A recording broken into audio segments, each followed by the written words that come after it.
Hi guys! Kumusta na po kayo? Eto na naman ako. Gagawa ako ngayon ng 3 pirasong dress na cotton spandex. Yan, 3 ito. Tulad ng dati, ang tela ko guys ay tinitimbang. At itong 3 ito ay 1 kilo. Itong gagawin kong dress, hindi na natin kailangan dito ng pattern. Yan, ipapakita ko sa inyo kung paano ninyo tabasin nang wala na pong padron. O guys, ito yung 1 piraso natin. Ito yung karayagan niya. Dito tayo sa wrong side para makita yung ibubuhin ko. Pagdikitin nyo yung dalawang tabi. Ito guys.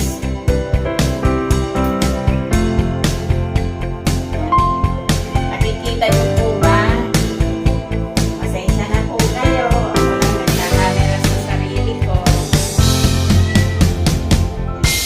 Pag na-fold nyo ng isa, i-fold nyo pa uli ng isa. Yan. Tapos guys, etong panabe, yan. Huwag niyong kukunin ito, yan. Kasi iba na po yung kulay niya. Nako, tingnan niyo po itong pusa ko, oh. Ganito lang po ito, basta po na may ginagawa ako. Humihiga siya sa ginagawa ko. Okay guys tatanggalin ko muna si Moon. Ang pangalan nito ay si Negra. So, sa ibabaw guys, ituwid nyo muna. Ulitin muna natin ng tuwid.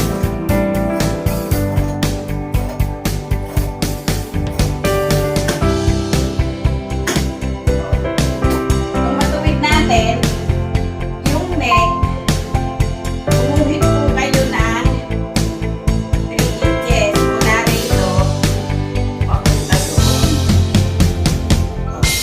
Tapos guys, eto wala tayong problema dito kasi dediretso po tayo doon.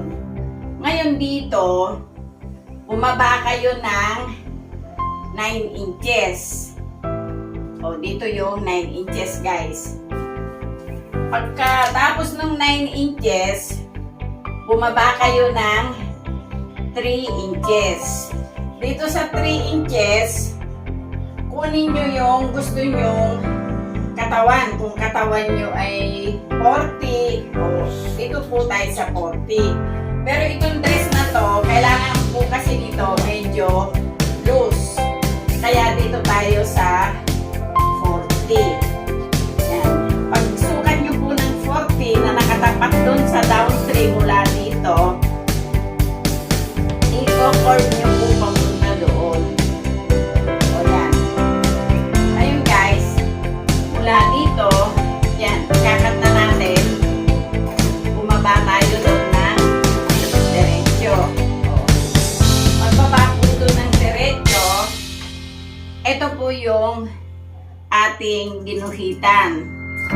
Bumaba tayo doon sa plus 3 inches kanina, lumapit kayo dito sa ginuhitan yung ito.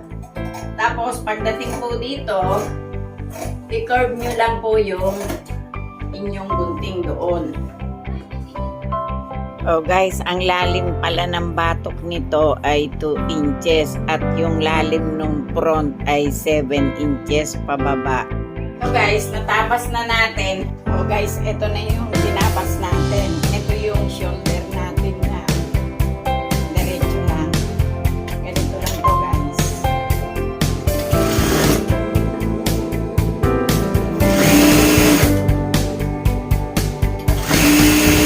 Pagdating doon, yung karayo, lumabas muna kayo. Magpila kayo doon ng konti kasi ito yung susubo natin mamaya sa piping. Tapos guys,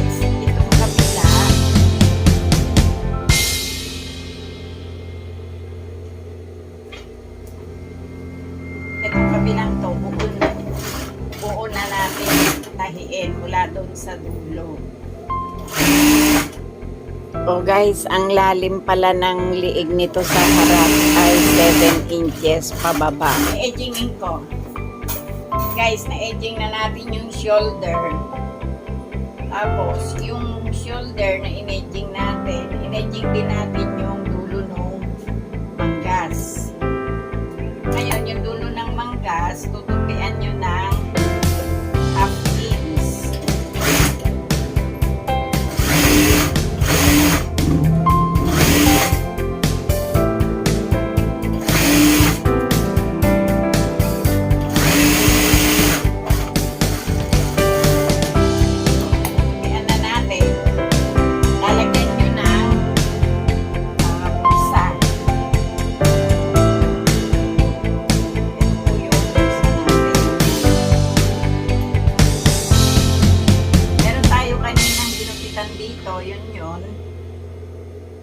Ito, itapat nyo yung dulo nito doon sa ginupitan ninyo.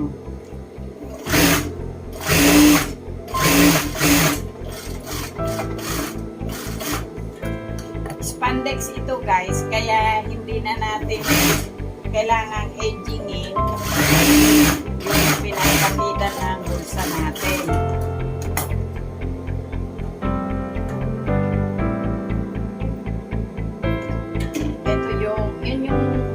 Harap, ito naman yung likod. Sa likod, ganun din.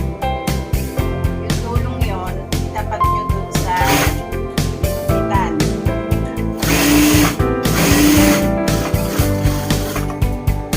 Tapos, itapat nyo yan ng 1/4. Yan. Ito lang kabila ang gaganito dito guys, kasi yung kabila, ganun din naman ang gagawin natin. Kung ano yung ginawa ko ito sa kabila. Kaya lang ito para mabilis. Hindi kayo mainit. Yan. Sukatin nyo. 8 inches ang open ng manggas natin.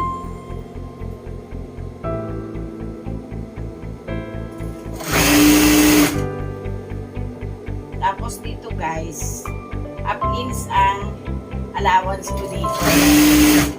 Pagdating dito, matay nyo yung bulsa. Ito siya. Tusok nyo yung karayom nyo doon.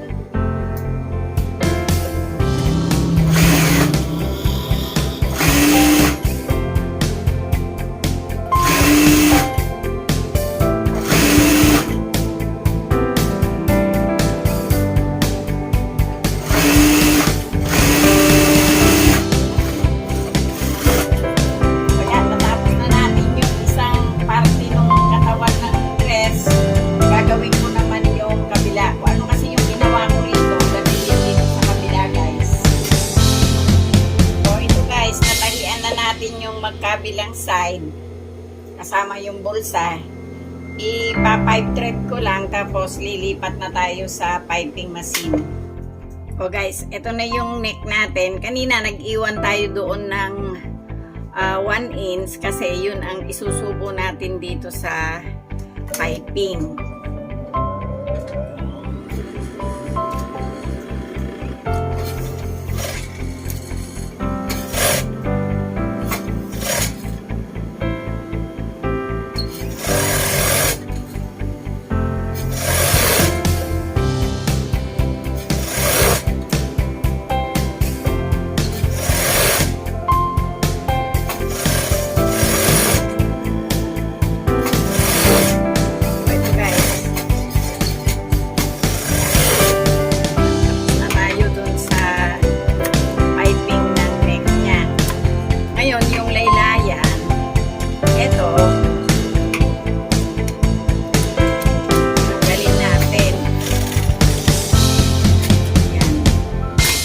Edging ko na yung dalawang side, kaya yung laylayan na lang niya.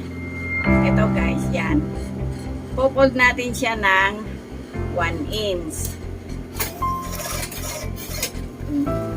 Pag pinold nyo ng 1 inch, maintain nyo na lang yung kamay nyo sa 1 inch. O, ayun guys, o. Sakop na sakop.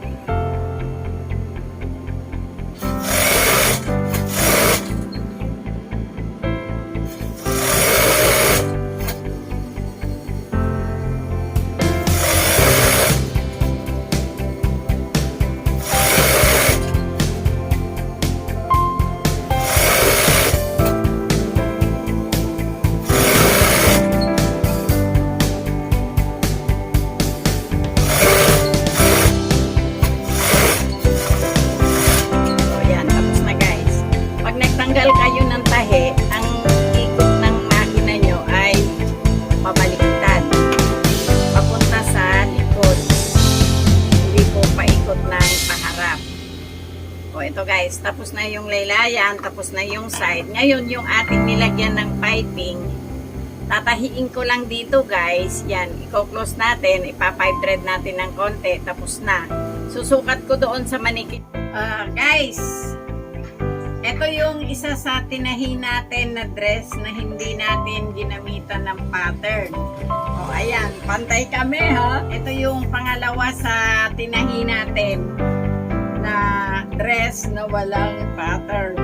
Susukat ko yung ating tinahi na pinakita ko sa inyo.